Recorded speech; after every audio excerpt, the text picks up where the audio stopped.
Welcome to Top Rated Gym Podcast for the gym owners aiming to take their business to the next level. I'm your host, Andre, and I'm interviewing top performance, best rated, highest revenue, fastest growing gyms in the world, regardless if they have a single location or empire of thousands. If you own a gym and looking for ideas how to get more leads, increase conversion, grow your membership base, or facing troubles with customer retention, maybe your employees, or operational challenges, this is your podcast. Let's get started.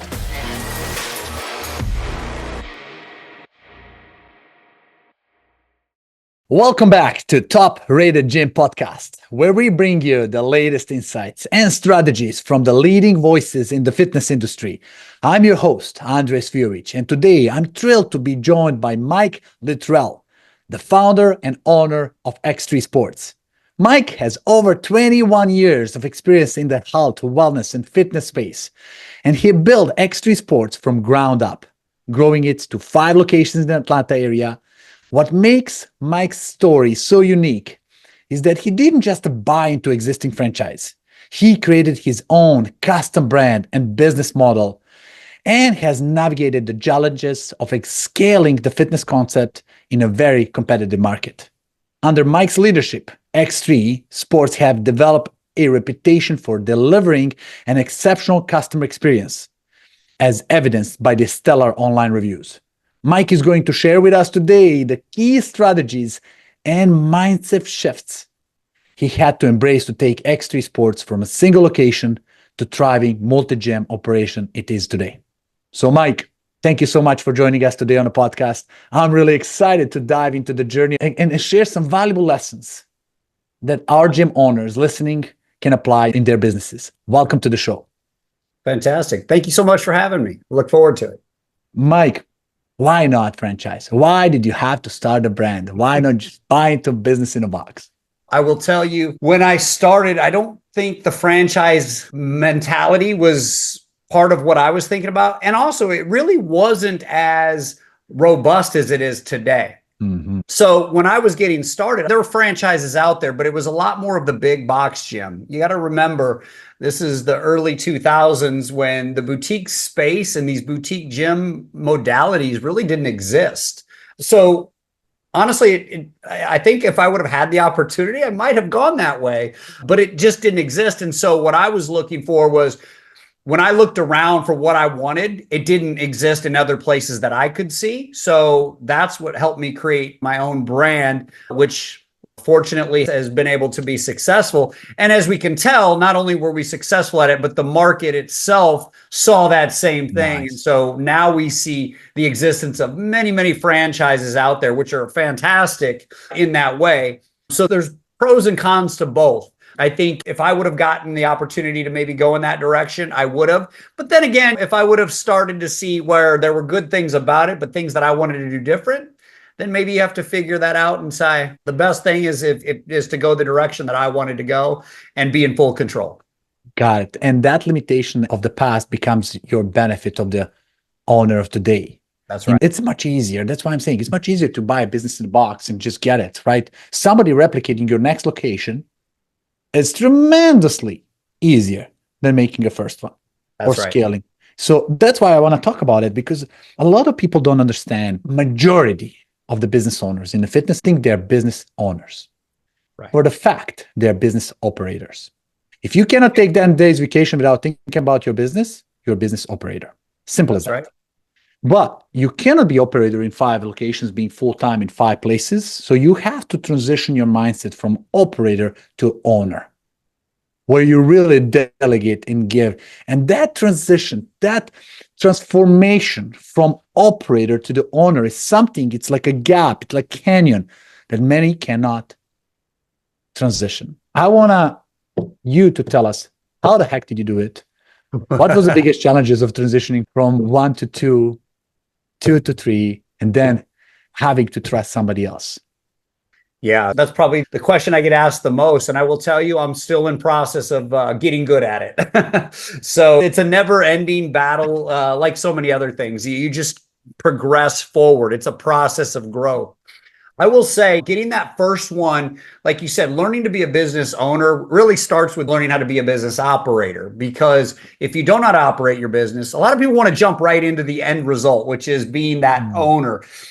I think a lot of people, especially now, they get into a franchise or they start a business thinking it's just going to be, let me follow this little plan. As soon as I put all the pieces in place, it'll magically grow. And we know even franchises fail quite often. It really is learning about what drives that business. And specifically in the fitness business, it's people, it's relationships. And a lot of times people who start a franchise, they're a good operator, they're a good artist, right? The person who is the passionate driver, the chef who wants to cook, not the person who wants to be in the office doing the paperwork. Fitness is very much the same way in a lot of cases. But you have to understand that for me, and what my goal was, first, I love being in the gym and I love being an operator. But I was also younger and I was in a place where I had that, where I was just going to live in this business. And that was the first step in getting to the first piece of success. The good thing is when I went to go to the next one, I also realized I needed to make sure that I surrounded myself with good people. So I did start, and I still have my partner today, who was one of my co-founders. We started this, but when we went to the second location, we were able to get people. I had two more people that wanted to invest, but I didn't just want the money. What I really needed is to say, if I'm going to bring somebody on, I need more people to help me operate, like you said. So in a weird way, it was like I was starting to franchise, even though I was still part of it and owning it and operating it.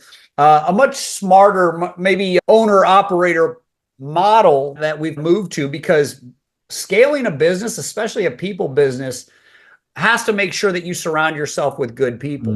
And so what you want to do is find people that are like-minded, as well as make sure that when you do that, you're building the right team for the future. And one of the things I said to my partner when I got started was, hey, I don't want to get into this just to have one gym. So from the beginning, I was thinking multiple. And I don't know why I had the audacity to even believe that, because that gym, we didn't even have one working. Why did I think we were going to be two or three? But what I realized, or what I thought was the way to success and growth, was you had to have more than one location. With what we were doing, I didn't see how I was going to make the level of income that I wanted to make. And then I started to see that there's so much more that we can do. There's a bigger challenge out there. And I think by my nature, it's to continue to strive for the next challenge, go for something that hasn't been done. And that was the motto when we got started, was we're going to change the fitness industry. We're going to change how things are done. Because when I started, class-based training was very, very rare. You did not see, you saw classes, but it was inside of the big box gym.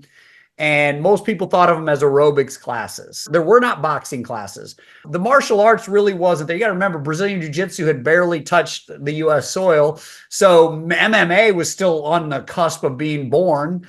And it was not seen as a fitness opportunity. It was like, oh man, the people who do that are crazy. That's right. That's right. It was more like a commitment, career, participation, identity, and martial art. I like what you said. It's never-ending process. Yeah. That's so humble and honest. Because when you think about one of the biggest entrepreneurs of today's time, example, Elon Musk. Steve Jobs in the past. Elon Musk is getting his hands dirty all the time. Like, get into grind on the field and do this part of the work. But then you got to let the people go as well. Steve Jobs, best part of his job. Go to design studio and design new gadget. Be part of it, put it in your hands, participate in design, consult, and so on. So it's not like black or white. You become owner and you don't touch it. No. You got to be involved. And what you said here, to translate to the people who are listening, is ownership mindset. You see, you have a partner who's, I'm assuming, most likely part owner. Then you have investor who buy into franchise, who are owners. If you want to free up your space, free up your time, you want to get somebody who has skin in the game. That's right. And that skin in the game, that means they're not working for you, they're working for themselves. Their hard work contribute to their success. And that has to be part of it. Yeah. And I think you're hitting a good point, because again, it's like when you talk about Elon Musk or Steve Jobs, obviously they have tremendous success and everybody wants that. But you got to look at, what are they doing to get that? Like, they were certainly wanting to see money and all those other things, but that's a byproduct of what they were really trying to accomplish. They were willing to risk it all, lose it all, because really what they said followed through those type of things. They're doing it for a much bigger driver than just, I want to build a business and make money. Like that has to happen in the long run. That build up desire for something higher than yourself. That's right. And you mentioned that. Go big, start with inception. Even if you don't feel like one, who cares? Your mindset. Shoot for the moon. If you miss the moon, you hit the star. That's right. Yeah. And I think you have to be able to go, if you're going to get into a business, and even if it's a franchise business, are you doing it because you really want to do it? Or are you doing it because you think it's a way to make easy money? And somehow you're going to walk away and everyone's going to work for you, send you the money and keep working. I've seen a lot of franchise owners go, wait a minute, I didn't realize I was getting a very expensive and costly job. And that's what they end up with if they don't do it right. And they don't have the other soft skills and hard skills needed to really take something that's a good product, but actually, what are you delivering differently than anybody else? How do you differentiate yourself? How do you build that community? How are you doing something like the Steve Jobs and the Elon Musk that is just part of who you are? And then all the other things start to stack with that and the successes will come. And to add on top of that, Tony Robbins talks about how to become owner, not to operator. And he mentioned 3 things. It's like you have to have great people, period. Right? 80, and nobody will ever be as good as you initially, and then they'll become better than you, so you cannot compete. But 80% of you is 100% freaking freedom. Yeah. Second, process. If you document it, you lose employee, you lose the process, you got to start over. You got to document processes. Everything has to be documented somehow. SOPs, documents, training, video recording, no. And the last one that I was missing on, it's a leverage. People think delegation is the way to go. When you delegate, you have to give somebody a task, they got to do it, report it back, you got to observe it if they did it right, correct them, get back, and it's still your time. You got to think about telling them what to do, and you got to think observing if they done a good job. Leverage, on another side, is you assign outcome. Get the job done, this is the outcome, and measure it by KPIs. That's right. Unless you have these 3 things, you're stuck. That's right. You sometimes paint yourself into a corner, and I'll touch on that as well. I like to say, first and foremost, have an amazing system and process, because without that, you then become reliant on trying to find good people. And if you bring good people into bad systems and bad processes, even they are going to struggle and be frustrated. And they're going to be like, at some point, you're going to lose them. So if you're trying to build this for the long run, and again, it took me a long time to continue to go back and forth, because I'm like, oh, just give me good people and then it'll all get done. The problem is good people don't want to come into a bad situation, and vice versa. So if you can build great, amazing systems and processes and then find amazing people to run those processes, and of course, help them be bought in like you are in whatever way you do that, whether that's compensation or whether that's bonuses and equity or reward. In fact, I'm building out where my team, my goal is I want partners. I don't want employees. Yes. So that goes to your point of leverage. And when you have those systems, there's 2 things you have to ask yourself, because I know a lot of us, I've documented and over documented in my entire life. And I'm like, I have a Google Drive full of stuff. I don't even know what it is anymore. So what we've got to do is go back and say, wait a second. Everything we have, there's 2 criteria that we have to run it through. Is it known by all? And is it followed by all? So if it's not known, you can have an amazing process if people don't know it. And if they don't know it, there's no way they're going to follow it. So a lot of times we get into people issues and go, oh, this person's a bad employee, or they're a bad teammate, or they're bad at this. And we go, well, wait a minute. What are you asking them to do? I want them to do da-da-da-da. Okay. Some of that is outcome. Like, I want them to make a lot of sales. Okay. Can you walk me through the system and the process that you can manage them with as well? And I don't even want to say manage. I like to say the word coach, because at the end of the day, I want to help you figure out how to be successful at this process. And I have tools that tell me where the challenges are. And so not just being able to sit there and watch you, but I can look in and go, just by certain metrics, I can go, okay, here's where we're struggling a little bit. We're either having a little bit of problems with a quantity issue. Are we making enough calls, for example?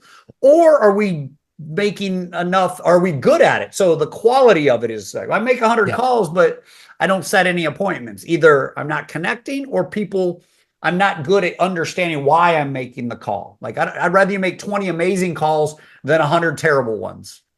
100%. And usually people will complain about people, like managers, owners, about manager people.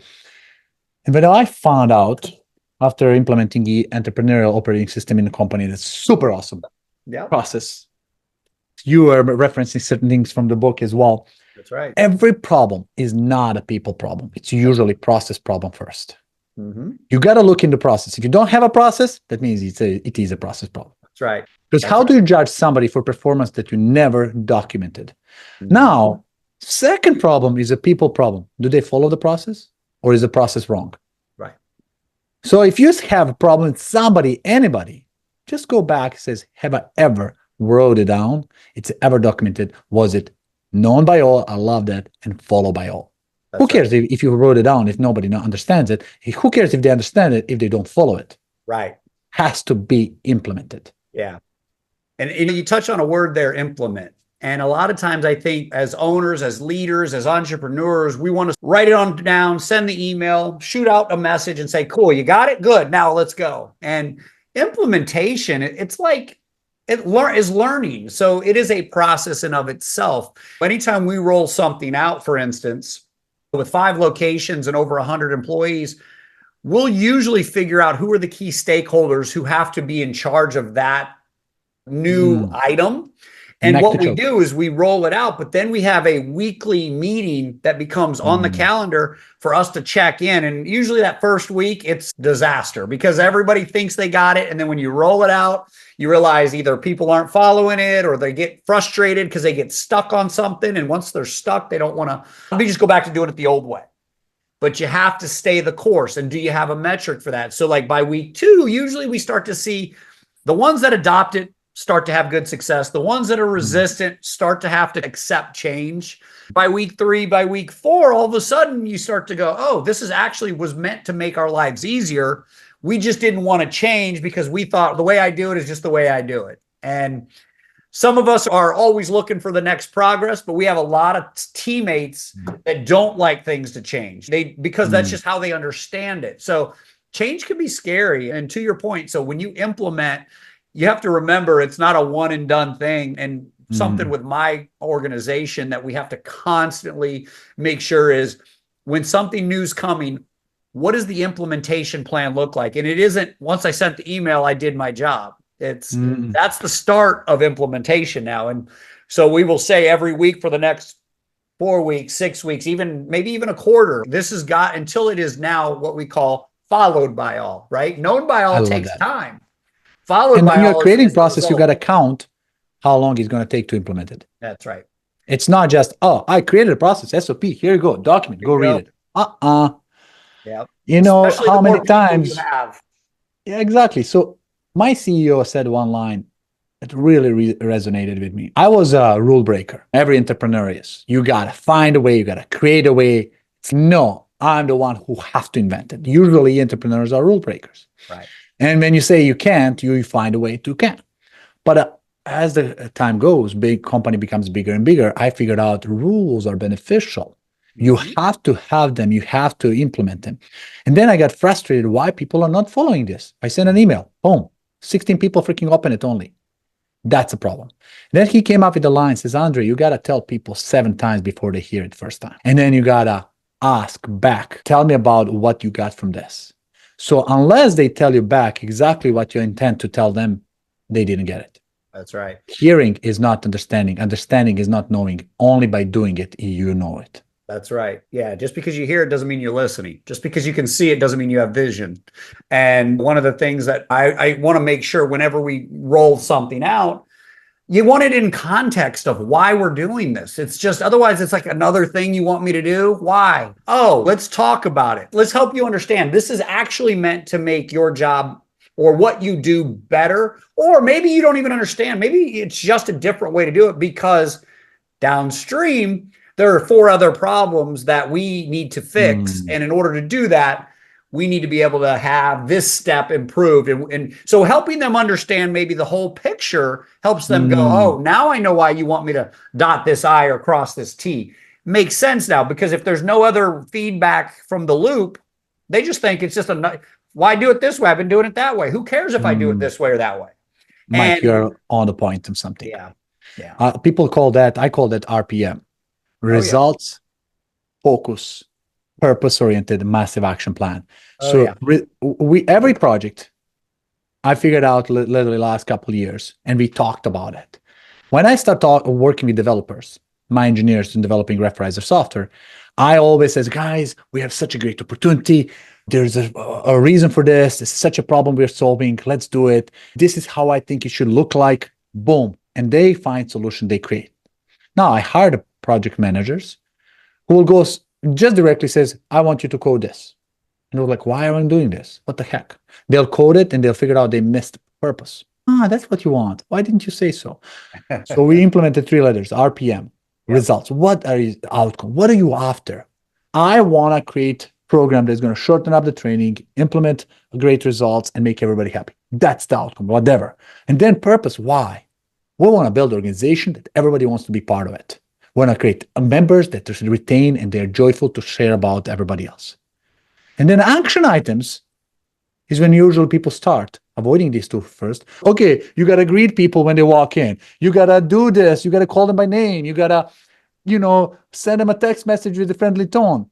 If you start there without explaining why and what's the outcome, nothing matters. That's right. So you nail it. Why? Without why, they don't have emotional reason. There's no juice. There's no drive. There's no hunger to do it. You give them outcome, what you're after. Sometimes they'll find a shortcut. You don't need all 15 steps. You want to make impressive experience? Boom. Here's the 3 things to do. You don't need 16. Yeah. Everybody aligns. Yeah. And with that, even with implementation, it's like, here's the information. Here's why. Here's how. Like, I want to think about it like as a coach, I'm going to tell you what we're doing. You're going to understand the context and what it's doing. I'm going to now demonstrate it with you. I'm going to have you drill it with me. Now I'm going to see if you can apply it live. And I think sometimes people lose that understanding. If I was teaching you a sport or a martial art, that would be the process for teaching you. I wouldn't just read out to you, here's how you do a double leg takedown, and you're going to reach in. And if I just explained it to you, but didn't even show you the physical look of it, there's the likelihood of you actually being able to do it is almost 0. Now, if I take it one more step and show you like what it looks like, okay, it gets a little bit more. Now, if I say, now I want you to do it with me, so we get to practice it. Now, here you go. You get alive, and you're not going to get it right even there, but that's okay. I'm going to be right here coaching you. And this is where that process of growth and development, and it's the same in business as it would be in sports or athletics or martial arts. I just draw so many parallels because even today I was training jiu-jitsu and I was coaching a class. I like to do it because I like to do it, not because I have to do it. And it draws so many parallels from the business world. And I'm going to sit with this person who, number one, I've already understood they want to be there. And sometimes we start coaching, especially as you get a bigger organization, you start realizing that massive action can only matter if they feel like there's a purpose for them. And a lot of people, their purpose isn't your purpose. And they're like, I want my job, but I don't want to be bothered. I want my paycheck, but I don't want to do what you want me to do. And that's okay. But if you identify that, you got to decide, are we going in the same direction? And if it's not, okay, then follow the process as well. Do exactly what we need. And if I'm going to have challenges, it's going to be like, we're going to have to make some changes if you get into those people things, or you just need them. You understand you have to work with them differently because their why is not the same. No, I 100% agree with you. Listen, everybody has to be on the same page, pushing in the same direction, reaching for the same outcome. What the heck do we do with those guys who don't listen? So, great question. Some of those don't listeners are the best opportunity for you to build your team. Understand why aren't they listening? And how can we align our whys? What do you want? Because at the end of the day, sometimes what we want, what drives us is not what drives them. But that doesn't mean they don't want to go where we're going. So when you're building a team, the last thing you want is you don't want two Elon Musks in the company, because all of a sudden they're going to be a problem with each other.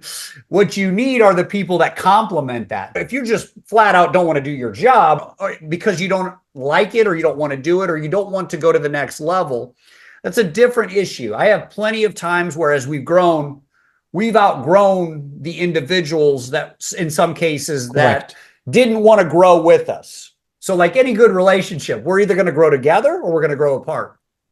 Somebody new comes up, they're making faster progress. They take manager role. This guy 6 years here, still staggering. It's not by longevity, how long is there, but by capacity, progress, ambitious. Yeah, that's right. And I look at it, I try to be as reflective of how my own journey. Like, I already know the leader and the CEO that I am today was not the CEO that I had a title when I started this 17 years ago at X3, and then another 5 years before that.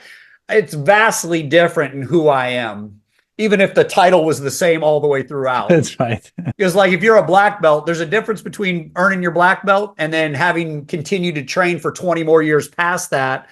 There are levels to even being a black belt. And so I think, what I've learned more than anything is that if you're going to grow and build, you definitely have to invest in the people you have. And you have to understand, are you committing to their growth too? Because you're here together, but you grow, and then you go learn the next new thing, and then you grow, and you're not really leveling them up for whatever reason. Look at the divide. It just keeps getting bigger and bigger. And then that's where the problems exist. So you have to ask, hey, what are you trying to grow to? Are you trying to grow with us? Do you want to be doing something else? And is there an opportunity for you to use those skills in a different way for your organization?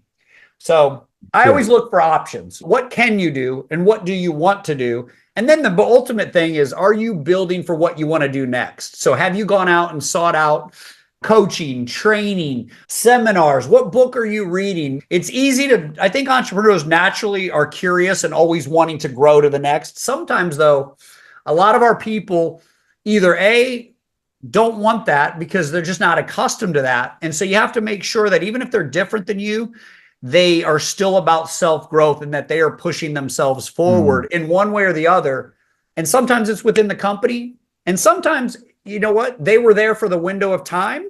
But I tell my people all the time, I would love for you to come here, and hopefully it's your last stop, and you're with us, and we grow to this amazing thing together, financially, economically, culturally, and the amount of people we get to, and you get to make such an amazing living and support all your dreams through this organization. But if it's not, that's okay. I want you to be able to look back at your time here and say, wow, I got a lot out of it, and I gave a lot to it. And I think that's the point. I like what you said, invest in people. My favorite quote is from Richard Branson. He said, invest in people so they can leave you at any time, but treat them so good so they don't want to. But they won't. Yeah. So put knowledge, resources, time into people, allow them to do it. There's so many courses online. They're so easy to access. Yeah. From LinkedIn Learning, different places. Pretty much knowledge is abundance available to everyone. And investing in people, investing in conferences, bringing them with you, giving them opportunity to do things they have not done before. That's investment. Giving them a chance to join you in executive decisions, to be there. That's investment. Giving them career progress. Because at the end, we all look for the job to make money. That's number one reason why people look for the job: cover the bills, pay the mortgage. Number one reason, or top two, why people quit the job is either they don't like the management, they cannot agree, or one most common one is, I hit the ceiling. I'm doing the same thing over and over. It's becoming boring. I feel I'm stagnating. I have no progress. Right. Everybody have a need to grow. That's right. Everybody. That's right. And if you don't supply that as an opportunity, you might lose the best people. That's right. That's right. If you don't have a progression plan or a growth opportunity, or they don't see that there's a place for them to go beyond where they're at. And a lot of small businesses do this because the owner is the operator, like the pinnacle position. And shoot, if you're not growing, how's there room for me to grow? And so back to where you started the original question, which is, when you start to scale, part of what you learn is that you're going to give up control. You're going to realize that you don't get to have your hand on every button. And that's a different mentality to start to learn to get comfortable with, especially if you're a detail-oriented person. And sometimes it's you want to be detail-oriented because you know that those processes and those steps matter all the way down the line. And then some cases you're okay with going, hey, listen, here's the outcome I'm after. Here's the processes we know we worked. Follow that. And if you run into any challenges with that, let's discuss it, because the process by itself doesn't do the job. And the people by themselves can't just go in and wing it. And so it's, again, I'll equate this back to a martial arts training. If I teach you a submission hold or a move in jujitsu, for example, and the first day I show it to you, you try it, there's probably so many nuances that while you think you're doing it, you're not actually doing it very well or correctly. So when you try to apply it, it doesn't work. And so what's the first feedback is, oh, I tried it, doesn't work. Well, no, it works. You're just not very good at it yet. But that's okay. I'm going to help you. And then all of a sudden they start mastering those movements. So it's the same in business. Maybe you just don't understand all the reasons. Yes, are there variations to this? 100%. And some of this we allow variation. I call it flexible within a framework. So what's the framework we have to be within? What's the outcome? Now, there's some areas where you're allowed some flexibility. I want you to. And then if you have a process or that you believe you got a better way, there we create space to say, okay, let's give you some time to go pilot that process or pilot a change and show us the results of that. And if you have a better way, then we'll absorb that and we'll take your directive. And Mike, I want to just mention one more thing. You have stellar reputation online and you have raving fans. What did you assign to, like, how is that different than somebody else? Everybody says, oh, we are great customer experience and so on, but the reflection of what you're doing is absolutely something that publicly people can see it. Yeah. How did you accomplish that people love you the way they do? A lot of things, I think, but ultimately it goes back to delivering what they came for. So ours is very much a member experience. So if we do not deliver from the minute you walk in that door, and not just on the first time, not just when you come in there and try out your first introductory session or your training options, but what we want to do is I train my salespeople. If we sell the membership, that means they bought the promise. But if we keep them coming, that means we are delivering on that promise. So what we've got to remember is everybody's coming to us for a reason. There is a why. They didn't come to us because they needed a membership. They came to us because they want to solve a problem. And are we really focused on solving that problem? And there's a handful of different ones, but a lot of times that problem is interlinked to many things. So for me, it really is about that experience and engagement, and not just the first time, not just to get the sale, but it has to be part of our culture and part of your DNA. And so we drive through our core values, which I can certainly talk about and say, look, everything we do feeds into that. There are those three things. And if we deliver on that every single time, always have that raving fan. And reality is some people aren't always going to be happy. We have plenty of people who have had moments and issues, and we try to address every last one of them to the best of our ability and realize that do what's right, do what you can do, and put yourself in the same position as that individual. And if you see that we need to go above and beyond some way, please do it. But make sure when they walk in that door, which is what we tell everyone, all you have to do is make it to the front door. We'll take it from there. And so that's the mentality that my organization and my entire team takes is we have a guest, not a first-time guest, but a guest. So some people are beginners. Some people have been coming for 12 years with me. And it's every day, it's the first experience in terms of I want to make sure, can I wow you today, even after 10 years? And that's what we push for. What's that wow experience look like? And you call it Hero-Centric. Hero-Centric. It's something that they're the ones who's hero. In your conversation, I see a lot of coaching I went through. Donald Miller, who is one of the best marketing experts today, he talks about story brand, and you got to put the clients first, talk about their problems, then what is the solution, and what are the steps to solve that problem, and how your solution fits in there. That's right. And it's really putting them as a hero. You are not a hero. You are a guide. They're coming to you to help them. They're solving problems in their life. And starts by selecting who the heck is the guy you want to serve. What's the problem you can solve? You don't want to be everything for everyone. That's right. Recognize that niche.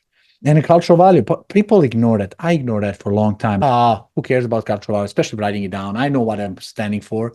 But when you say it, when you put it, people know how to align it. Going beyond, it's so critical. And one of the conference coach said, listen, guys, if your life depends on it, do next thing like your life depends on it, like your mother, father, brother, sister, wife, life depends on it. I want you to raise the hand as high as possible. That means there's no higher level than what you can raise. And the whole audience raise like tiptoes and they're on top of it. Is that the best you can ever do? That means if you can do more, everybody's life depends on it. So you put your best. Yes, and then he says, check it out now. Raise it even more. And when he says raise it even more, everybody went for that a little half inches, a little bit. And that was eye-opening. It was like, you guys were asked to do as everybody's life depends on it, and there's still a little bit more. Mm-hmm. Add it a little bit edge. People feel it. You go to the bakery, and if you're working with the owner or employee, somehow owner takes care of you differently. That feeling of, I am here, I listen, I understand, I care is something that cannot be explained, but can be felt. That's right. How you make people feel is the part of it. Yeah. And from an authentic perspective, right? Correct. Like, it's one thing you talked about, like putting your core values on a piece of paper and sticking them in a drawer or putting them on a wall is one thing. But do your core values, because a lot of companies do this. They put core values down and they don't resonate with anyone. They're great sounding adjectives. But in the end of the day, does it mean something? And then can you really lead and drive from it? So everything you just talked about would be in line with that. Like when people come in, and you've been with me for 5 or 6 or 7 years, do they come in going, man, I can't wait to get there? And another way I try to articulate this to my team is, how do you make this the best hour of someone's day? If they're coming in, how does this experience become the best hour of their day? When traditionally, especially if I'm going to the gym, I'm like, oh, a lot of people dread going to the gym because they equate it with hard work or, just putting themselves in an environment that they know they have to do, but they don't want to do. Yes. I want to be able to switch that and say, how do we get them to want to do this and love to do it? And they're drawn to it, not pushed. They don't have to. I get to. Sometimes when I'm having those moments of, God, I don't feel like doing this, there's all kinds of ways you can trick your mind. But what if I was laying in bed and couldn't do this? What if I was sick or unhealthy? And what if I was, unfortunately, maybe wouldn't live another week, or if I was unable to do it, how much would I miss this? And so then you start to switch it as opposed to, oh, I don't want to do this, to thank God I get to go do this. Gary Vee, somebody asking, can you give me 3 words to motivate me? Somebody interrupted him. And he said 3 words, you will die. Oh, yeah. We all do. That's right. Think about one day we're all gone. That's right. Death has 100% success rate. We will all go. What leaves behind is what we make the impact of the people around it. And it all starts with the leader and goes cross-pollinate down the line. And people there will pay you back with rewards, with gratitude, with impression, with the loyalty, with everything. Because if you put it out, this is what you get back. You cannot get loyalty without being loyal to them. Yeah. It's all reciprocity. That's right. And I think when you were talking about like the Elon Musk and the Steve Jobs and all these kind of unique CEO types, when you realize that a lot of times, like entrepreneurs or CEOs and business owners, they're really good at business. They're not necessarily the passionate entrepreneur who says, I'm building a rocket and we're going to Mars, where I don't care about money. I don't care about all the reasons it can't happen. I'm going to figure out all the ways it's going to happen. And right. Yes, there's some parameters and constraints. When you think about like a Steve Jobs who said, I want to be able to put all this music on this little device that everybody's, wait, what? And the technology doesn't exist and the platforms are not there and just all the challenges. And he was so clear on where he was trying to go that it took people to just believe that, hey, in him, that if we just follow him, somehow he sees something that we don't see. It made it possible that in that time, music was free.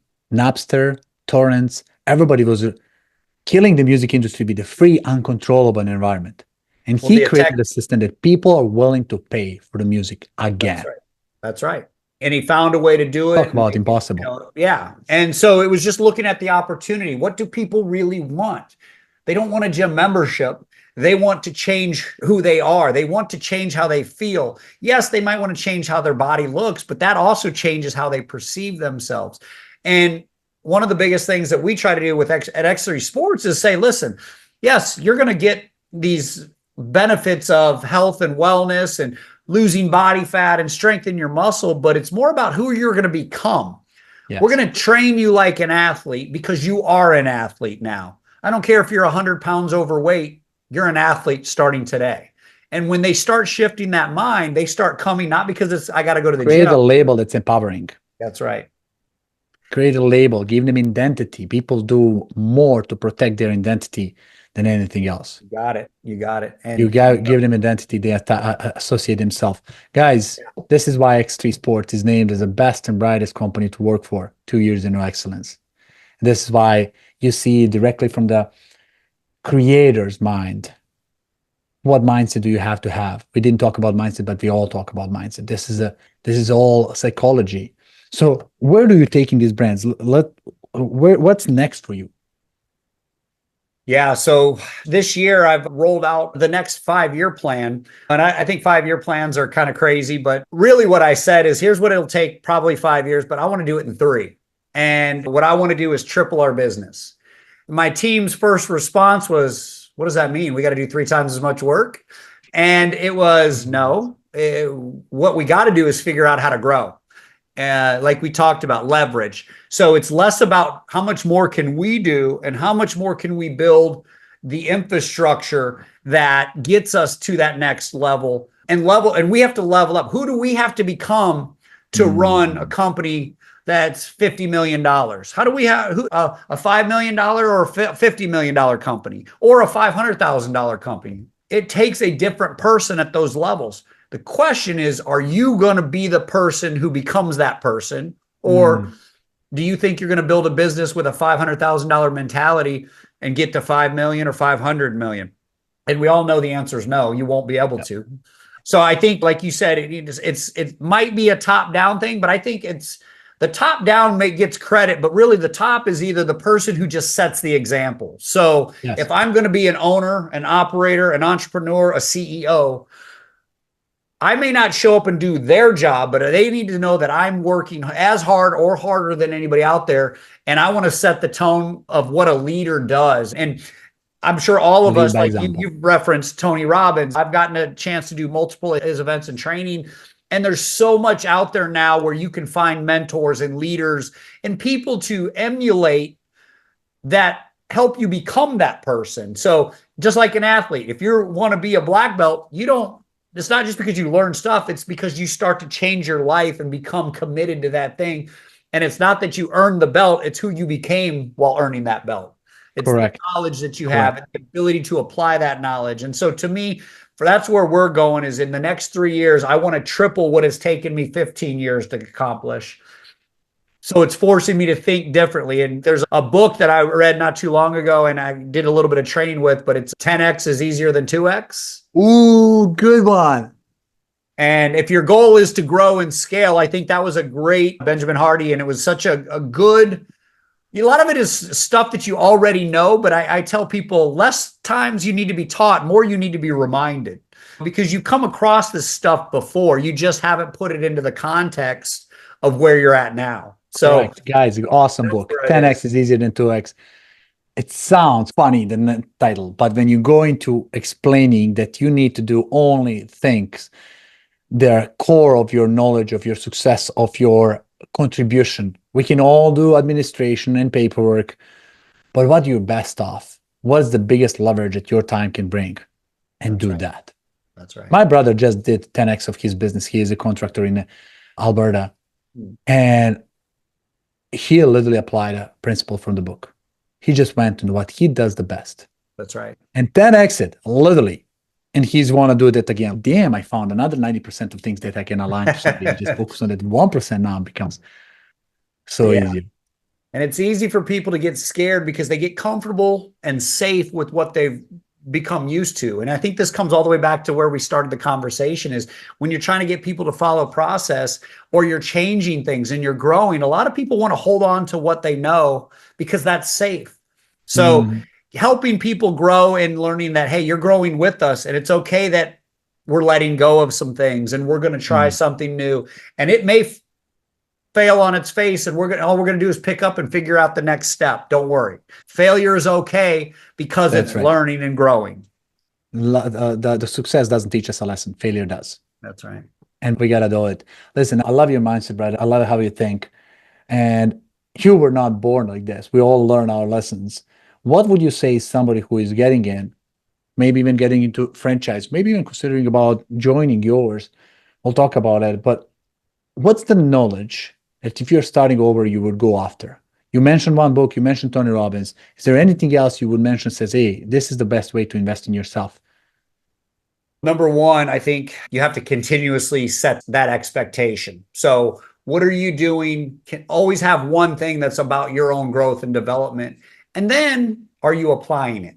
Because I think a lot of times there's a lot of people who love to hoard knowledge, or they love to hoard learning, but they don't actually go and try to do something with it. And I'm so excited. Like, we're in an age now where, like I had mentioned earlier, because the knowledge is so much around us, you can go on YouTube and learn anything you want. People that you would never have access to, now you can literally learn from them and call them a mentor. And people are like, wait, Tony Robbins is your mentor? Have you ever met him? Yeah, lots of times on the internet or on YouTube or whatever. I think getting clear and also knowing where you want to go. Yeah. Sometimes people, they get into business, and I would keep asking, why are you doing this? Why do you want to do this? And if you can't really answer a few layers down, it just seems like something to do. I don't know what else to do. I want to make money. I know it's an easy thing to say, but are you passionate is one thing, but are you good at it is another thing. And are you willing to spend the time and energy to get good at it?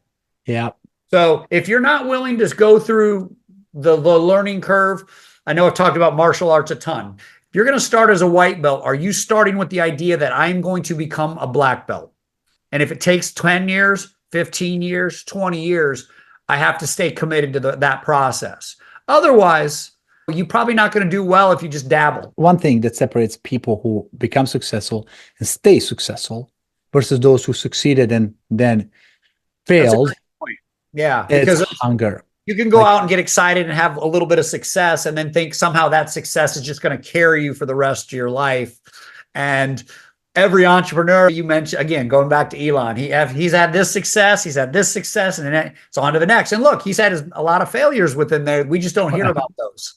That's right. You read his book and you'll see that he was on nerve-wracking bottom of his life so many times. Yeah.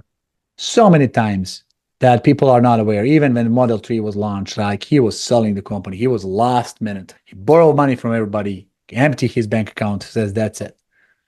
Tomorrow is the last day. And we know it's not. That's right. Everybody has their own challenges, even people who are such a huge unicorns.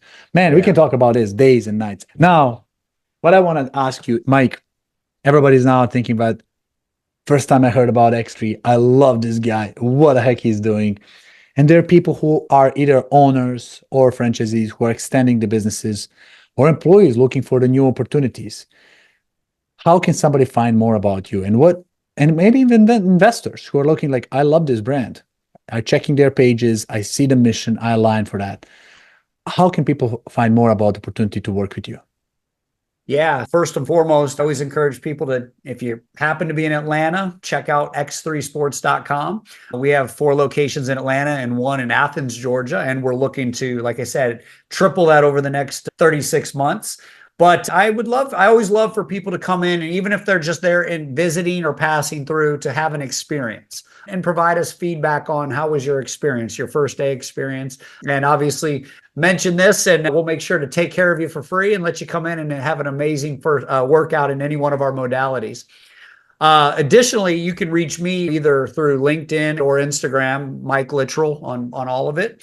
Just message me. I try to get to as many people as I can. And I love helping people. Sometimes I'll just jump on a random call. I've met some people now that I work with on a regular basis that randomly shot me a message. And I was like, I don't know. Let's jump on a call and talk. And next thing I'm flying out there or they're flying here and they're coming to look at what we do. And I think like it's okay to take action. Like you said, that massive action. We now have the ability to connect to people that we may never have met in our lifetime just 10 years ago, just 20 years ago. Now the world is wide open. I've not always been good at reaching out to people that mentor that I've thought of as mentors, but I've been really interested when people have shot me messages. I almost feel the need to go, what are they doing? Because I put myself in that position. If I was just starting out, what would I have wanted if somebody could have guided me? So those are the best two ways right now. And like I said, I don't really, other than just what I do, I just love doing it. So who knows where the future goes? And if there are people that are interested in